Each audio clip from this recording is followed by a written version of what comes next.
Exatamente. Bom, não, tá aí uma parada que eu não faria. Cara, assim, dá pra dizer que nesse tempo que a gente tá vivendo, os problemas mentais são o principal doença ou fonte de doença que a gente devia estar prestando atenção, e é por isso que vocês estudam o cérebro? Eu diria que, principalmente depois da pandemia, ela se tornou uma questão muito importante para a população. A população acordou para isso, mas a doença mental é um problema muito grande há muitos anos, né? O problema é que antes a gente não tinha uma dimensão clara do tamanho do tamanho de sofrimento da população. Hoje a gente tem um sistema que consegue, de certa forma, ter uma ideia melhor do quanto que isso aflige a população. Quando você vai pegar um paper, um artigo científico da década de 80 sobre depressão, por exemplo, tem lá a primeira frase do artigo: a depressão é um problema, blá blá blá blá blá.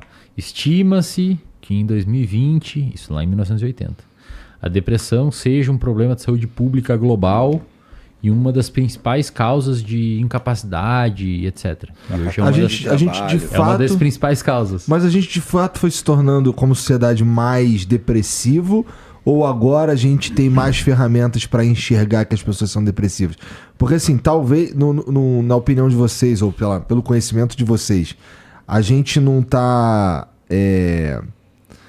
tão depressivo quanto antes, ou, melhor ainda, cara, a gente realmente tem todos esses motivos para ter esses... Tirando pandemia, para a gente desenvolver esse tipo de problema, a gente realmente tem cada vez mais estímulo para se tornar mais depressivo. É o que? Redes sociais contribuem e tal. Depressão. Eu que não sou um estudioso nessa parada aí, eu diria que sim, cara. Eu acho que a gente vive mesmo num espaço que a gente tem tanto estímulo, tanta coisa chegando o tempo inteiro que simplesmente mexe com a cabeça. Depressão é um problema multifatorial, né? Não tem uma causa.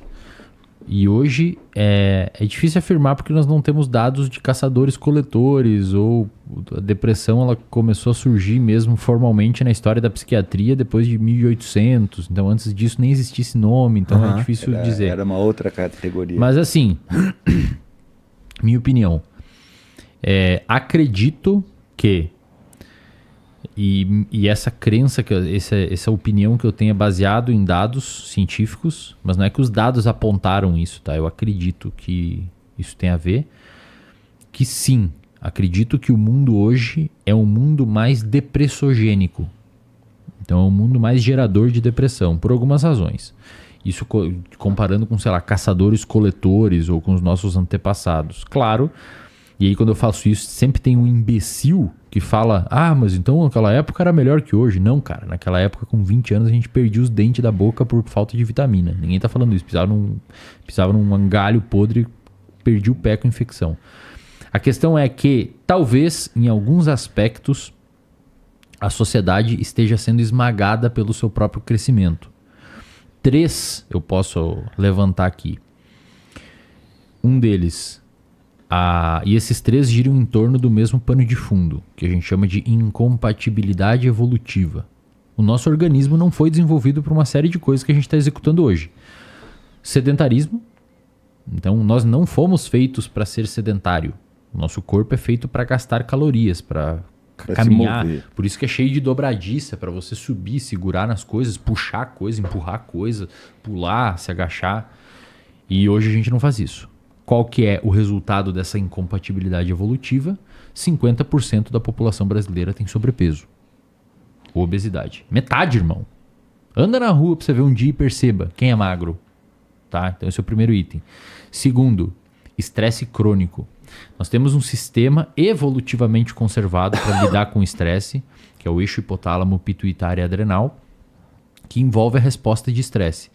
Esse eixo, cara, ele é maravilhoso para lidar com o estresse, quando o estresse for justificável. Se você tá andando na rua e um cachorro bravo vem correndo atrás de você, ou vem uma galera te surrar, você vai ter um aumento da atividade desse eixo, uma liberação de adrenalina e cortisol que vai mobilizar energeticamente o seu corpo para uma resposta funcional de luta ou fuga. Ou você vai lutar ou fugir contra aquilo. Walter Cannon caracterizou isso, década de 40. Então você vai ter liberação de glicose, gliconeogênese no fígado, dilatação dos brônquios, para você respirar melhor, liberação de analgésico endógeno. Se você estiver correndo e pisar em alguma coisa, você nem vai ver, velho. Não vai nem sentir Cachorro dor. correndo atrás de você, você nem vai sentir dor, vai ver depois que se fudeu. Então ele mobiliza e é perfeito. O problema é que hoje a gente tem toda essa mobilização em casa, pensando no trabalho. Então virou crônico. Qual que é o resultado dessa incompatibilidade evolutiva? Uma epidemia de depressão. Porque aí... estresse é um fator de risco para depressão. E o último item, sono. A gente não foi feito para estar 21h50 com luz branca no rosto igual agora. Qual que é o resultado dessa incompatibilidade evolutiva? Um problema de sono crônico na sociedade inteira. Isso é uma indireta? Não. Quer ir embora? Não, cara. Não, é uma vez por mês tá ok, não tem problema, não vai prejudicar. Mas a questão é que, sim, velho, hoje a gente vive num ambiente que é mais obesogênico, estressogênico, gera problema de sono e, consequentemente, isso converge para um aumento da chance de depressão. E aí tem um componente, tem dois componentes. Primeiro esse do sono alterado e depois essa coisa, essa relação com o estresse. Porque, por exemplo, quando você estava lá na savana, você saía correndo do predador, resolvia o problema, acabou. Cessava. Agora não, você está ali, e é que nem você disse, eu tenho um monte de problema, eu tiro um, aparece outro. Tiro um, aparece outro. Tira um e aparece outro. E aí a gente entra numa coisa que é o desamparo aprendido. Exatamente. Que é o quanto você faz, mas parece que você nunca saiu do lugar, tá sempre na mesma situação. Daí você vai criando o que a terapia cognitivo-comportamental chama de desesperança. Né? Você começa a dizer, tá bom, minha vida numa meta, tô fudido aqui, é isso aí, e aí a tua motivação vai caindo, tua libido vai caindo, teu nível de energia vai caindo, teus pensamentos começam a ficar mais aversivos. A gente testa em camundongo o desamparo aprendido. Você bota ele na água, num lugar que ele não tem como sair, e você vai ver que inicialmente ele vai nadar tentando fugir. Em algum momento ele vai ver que não tem escapatória. Aí ele desiste. Ele fica boiando, esperando a morte chegar. Ou a gente não faz mais isso, ou você pega e ensina o rato a pressionar uma barra para desligar choques nos pés dele, choques leves nos pés dele, desconfortáveis, mas não chega a danificar o tecido. Então ele aprende a desligar a barra. Ele vai lá, desliga a barra, para o choque. Daí você desliga essa barra. Ele pressiona a barra e não desliga. Ele fica pressionando a barra e não desliga o choque. Chega uma hora que você vai ver que ele vai parar de se limpar. O rato, ele tá o tempo todo se limpando, ele para de se limpar, mais. Ele vai pro canto, ele pode parar de comer. Você bota ele uma não vai fêmea, ter interesse, ele não tem interesse na fêmea. É um comportamento tipo depressivo. Você dá um antidepressivo que o humano toma, ele reverte. Ele melhora. E o humano acontece isso, cara. O cara toma ferro pra caramba. Pô, toda hora se fudendo ali. Tenta resolver aqui, tenta resolver ali. Não resolve. Tem uma hora que o cara fala, porra, que bosta. Foda-se essa merda, agora eu vou chupar vape e jogar Dota de noite tomando Venvance e qual que é o outro lá? O Zolpidem. Aí, ó, foda-se. Mano, esse negócio de Zolpidem, cuida. Você não fica bravo, né? Você fica bravo, é zoeira. Esse negócio de Zolpidem, daí, cuidado, velho. Mas a parte do vape não é zoeira, não fume essa merda. Nunca mais eu tomei remédio, na verdade. Nunca mais eu tomei Zolpidem pra... mas isso pra acontece. Ignorar o... E quando você vai ver, cara, na clínica, o paciente com início de depressão, é meio isso, cara. Ele tomou tanto choque, tentou desligar a barra e não conseguiu, que ele meio que começa a falar, beleza, eu vou tomar choque. Uma parada interessante é que assim, vocês não citaram o efeito das redes sociais na sociedade, tá ligado? Que pra mim... É porque também é, né? Que é recente também. Eu tô enfiado sabe, nessa cara. porra, né? E é verdade, tem isso. E, porra, eu tirando do meu cu aqui, não tem dado, não tem nada disso. Mas, porra, eu sinto que eu tenho uns efeitos ali de merda Tem um cara que é um neurocientista... Quando usado do jeito merda, né, obviamente. Tem um cara que é um neurocientista francês, o Michael Desmourguet, que ele escreveu um livro Como é que é o nome? Não sei o que de idiotas. A Fábrica de Cretinos Digitais, uma coisa isso. assim.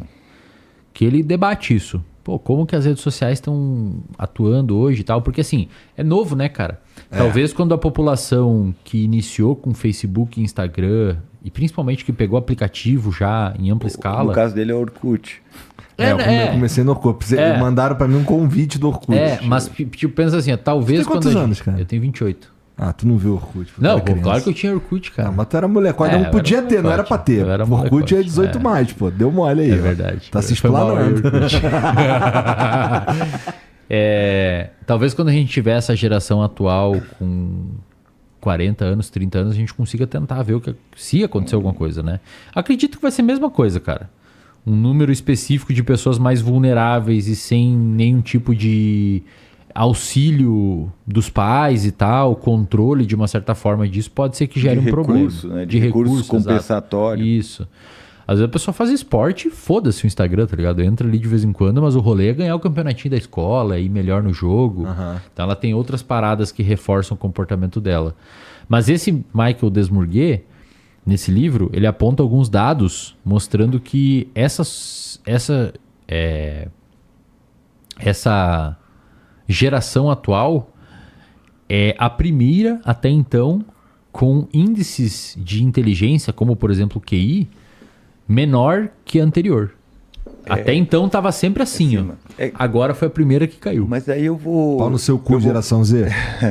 Eu vou fazer uma consideração interessante nisso, né? Porque eu sou avaliador cognitivo, eu trabalho com avaliação neuropsicológica, né, cara? Então, tem uma coisa que é interessante. A primeira coisa é que a gente avalia a inteligência a partir de uma série da consciência. Que porra de Você consciência? Tem que falar isso aí, cara. A galera não vai entender o que aconteceu.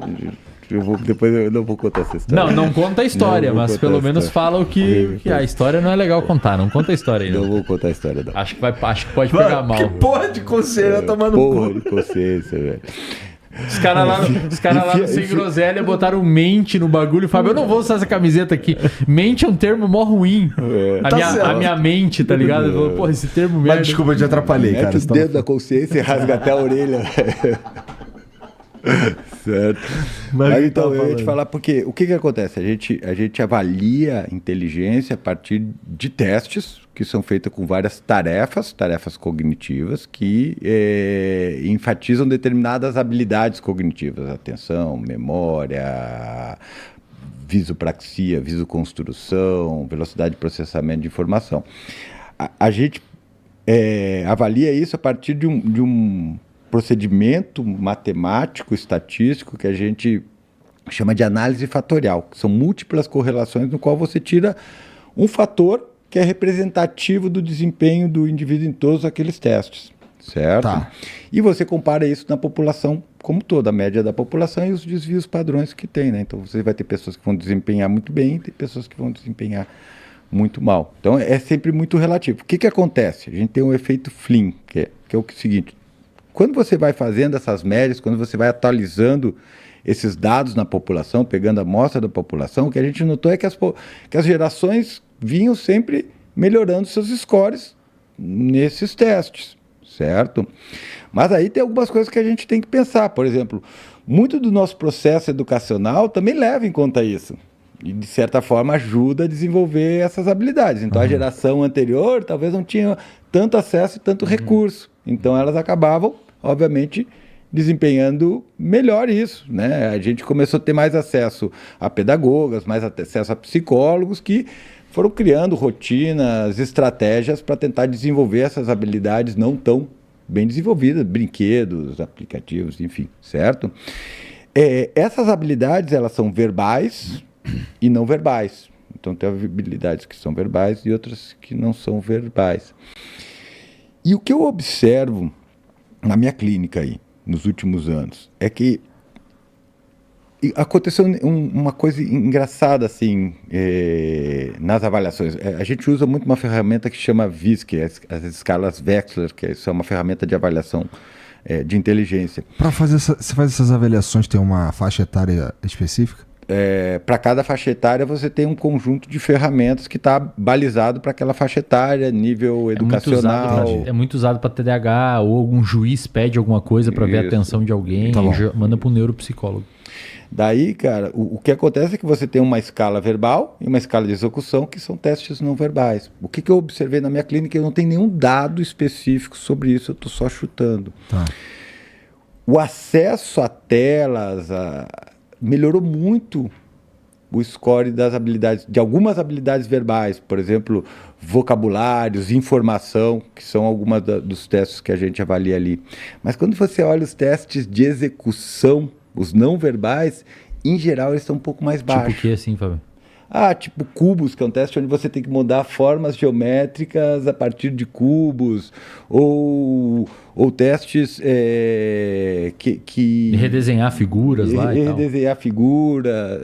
No caso visto que não tem um teste de desenho específico, assim, mas tem outros testes que são efetivamente, ou que avaliam efetivamente habilidades não verbais, como códigos, enfim. E aí o que acontece? O que eu observo? Na maioria das crianças que eu avalio, as habilidades verbais elas estão um pouquinho melhor do que as habilidades de execução. O que isso me traz? Me traz a ideia de uma criança que está em menos contato com o mundo físico. Tá. E mais ouvindo e vendo. Em que medida isso é negativo? Deve ter dado sobre isso, cara. Provavelmente deve ter dado. Eu não achei, mas eu acho que se a gente pegar, por exemplo, essas avaliações... tabular e tal. Se a gente pegar essas atualizações de tabelas que tem para os testes, a gente talvez consiga enxergar isso. Eu não sei se isso acontece. Isso é uma coisa que começou a me chamar a atenção uns 10 anos atrás na clínica, que eu via, principalmente com crianças, elas com scores muito bons nas áreas verbais e não tão bons nas áreas de execução. Pode ser que seja minha rede de saliência enviesando os resultados também. Mas, de todo caso, o que eu pensei nisso? A criança está muito passiva ali, recebendo um monte de informação. Ela, óbvio, vai aumentar o repertório de informação que ela tem, certo? Mas quando essas habilidades envolvem algum cálculo de tempo, de orientação, resolver um padrão motor, elas podem ter mais dificuldade. Daí você vai me perguntar, mas isso é bom ou ruim? Não sabemos, porque a gente não sabe como é que a sociedade vai evoluir. É verdade. Certo? A gente não sabe o quanto que a sociedade vai evoluir. Esses caras provavelmente podem não ser expostos às mesmas circunstâncias que nós. Né? As demandas no futuro podem levar muito mais em conta essas habilidades. Exato. Então tem essa crítica a isso também, porque a gente está baseado em testes que foram feitos no início do século passado. Certo? Alguns até concebidos um pouquinho antes. Então por isso que eu digo, a gente tem que ser cuidadoso. Eu vou te falar, eu não acho que tela seja saudável para criança. Criança menor do que 3 anos, 4 anos, não tem nem que saber que celular existe. No mundo ideal, 14 anos. Por quê? Porque, primeiro, por causa dessa coisa de estar interagindo com o mundo físico. Uma criança de 0 a 3 anos, ela está desenvolvendo o que a gente chama de padrão sensório-motor. Ela está conectando áreas sensoriais com áreas motoras. Equilíbrio, entender o quão distante essa caixa está, entender a textura disso daqui. Olha só. Tá. E para isso é preciso não ficar vendo uma tela, E aí a gente não está falando necessariamente de interações sociais. O que acontece, por exemplo, imagina você vendo um programa de televisão. Você conversa com a tela? Não. Então você pode até desenvolver uma boa capacidade de compreensão da linguagem, mas a parte de articulação, de formar frase, de certa forma se comunicar adequadamente, pode ficar um pouquinho... Faz sentido. Pouco desenvolvida ou menos desenvolvida. O lance deu produzir... Pôr no mundo mesmo, dar voz ao que eu tô pensando, é uma habilidade que pode ficar... Pode ficar menos estimulada. Sim. Certo? Tá. E isso... De novo, pode ser que tenha dados sobre isso, eu não tenho acesso a esses dados. Isso eu estou falando um pouquinho da minha prática clínica, da impressão que eu tenho. Então eu entendo, por exemplo, que nesse período de 0 a 3 anos, a criança tem que estar amassando papel, botando coisa na boca... correndo com a mãe, correndo atrás dela, explorando o ambiente, caindo, certo? Porque isso vai ajudar ele a integrar esses circuitos que estão amadurecendo ali, certo? E esses circuitos, eles têm um período de maturação. Depois, essa maturação não é tão fácil, certo? Esse desenvolvimento não é tão fácil. Então, eu acho é uma janela de oportunidade. Então, eu acho que é isso. Entendi. Certo? Então a gente. Então, nesse sentido, é uma vantagem que a nossa geração teve porque vamos lá. Aparentemente, sim. Mas, assim, isso, aparentemente, é verdade. Se a gente parar pra pensar, por exemplo, que 20 anos atrás era muito mais seguro brincar na rua, né? Então, hoje, interações sociais de crianças, elas acontecem majoritariamente na escola, quase que exclusivamente na escola, né? Então, significa que a gente acaba se encontrando numa circunstância que, de fato, as crianças terão mais essas habilidades verbais aí, ou de compreensão e não de execução, mais exacerbadas, né? Isso.